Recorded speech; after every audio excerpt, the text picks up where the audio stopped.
let's see, what other questions? Guys, if you're just joining us, this is our first open mat. Let me just address what open mat is, because not everybody that watches this channel does jiu-jitsu. In Brazilian Jiu-Jitsu, which is the martial art that I teach, I'm a black belt instructor, been doing it since 2006. In Brazilian Jiu-Jitsu, you have classes. You go to class, you learn techniques, you practice those techniques on your training partners, and then you do some live training, sometimes called sparring or rolling, and then you go home. Well, open mat is every now and then, depending on the school, there will be, it's exactly what it says, open mat. So anybody in the academy and friends and others, people maybe that train elsewhere, they can come and you just train. There's no set lesson that day. You're just training with other people. You get a chance to ask questions, to workshop things, to kind of work through. It's informal, open mat. And I think that's the perfect name for what we do in these live streams here at Disciple Dojo. It's informal. There's no planned lesson. If people in the chat don't give questions, we don't have content, and we just call it a night. So it really is a time for people to come and ask anything. And we're happy, Gregory and I, to interact with it. Okay. Questions. So one that I liked. What do you think about this question, JM? Okay. What is your opinion, please, on there being another ESV update due for release this year? I'm 100% in favor of them updating the ESV because the last revision was terrible.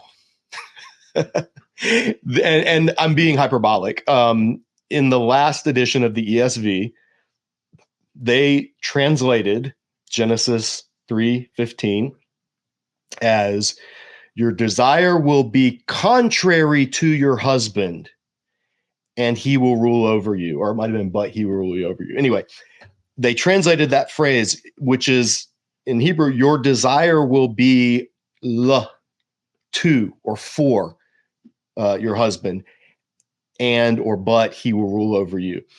And there was I just remember seeing that and being like, it's so transparently theologically motivated, because ESV, if you don't know, the ESV was put together intentionally to be a complementarian Bible.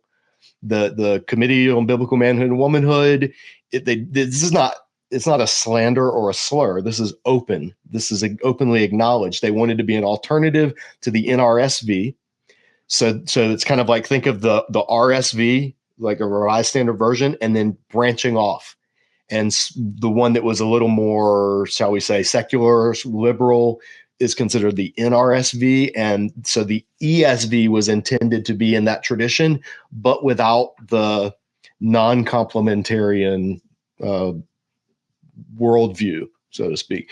So part of it, when they did that, and there have been, I have at least 4 different editions of the ESV. You want to very quickly define complementarian, and I can't remember what the opposite of it is. Yeah, so complementarian and egalitarian. So complementarian is the view that, this is going to be a whole can of worms, because even within that, there are flavors of complementarianism. So the dumbed down, admittedly overly simplistic view. So don't light me up in the comments. Complementarians say that God ordained men and women to have distinct and separate roles, both in the home and in the church, and those roles are hierarchical.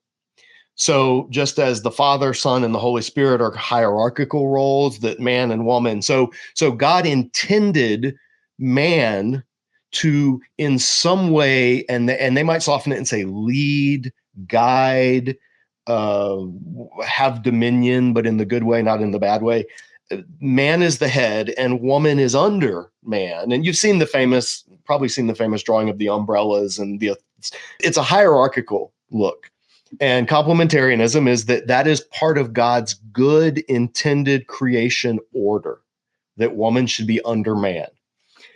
Not that woman is worth less than man. They're equal in worth, but different in hierarchical function.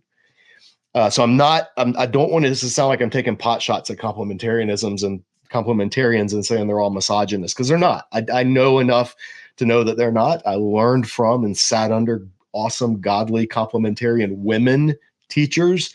So that's just what it is. Egalitarianism says, no, God created man and woman, Genesis 1, both of them in his image. And the hierarchy was introduced as a result of the fall. So when the woman gave the fruit to the man and they both ate together, that was when your desire will be for your husband, but he will rule over you. And that became like a pronouncement of the curse. So hierarchy is seen as part of the curse, not part of the original created order. And again, that's completely oversimplified, but it generally falls into that. So ESV is unapologetically a complementarian translation, and they don't hide it. So they want to preserve that hierarchy. And part of that is in that version, they translated your desire will be for your husband or to your husband as your desire will be, they took it as a negative. Your desire will be contrary to your husband. And they did that based on the other use of that word teshuka, the word for desire, which is found when God tells Cain, sin is crouching at your door. Its desire is for you.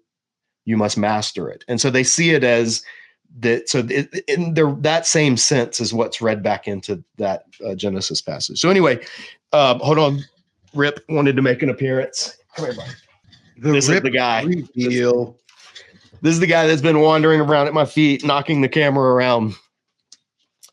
He had to have his eyes taken out last year because of really bad glaucoma, so he doesn't have eyes anymore. So that's why he just walks around and does his thing. All right, Rip, stay here for a minute. So that's complementarianism, egalitarianism. So the ESV, there's been a number of revisions to it over the first one came out in 2001.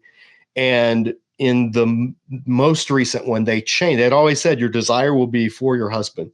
And then in the most recent one, they switched it and said your desire will be contrary to your husband. And then after they made that switch, if you remember, if you're a real Bible nerd, you might remember the committee that did the ESV came out and they said, we're going to freeze this, meaning we're going to make this the ESV for all time. They tried to do what the King James did, which is saying this, we're not ever going to update this again after they made that change. And even the ESV translators and others were like, no, that's ridiculous. Don't do that. Like English language doesn't freeze.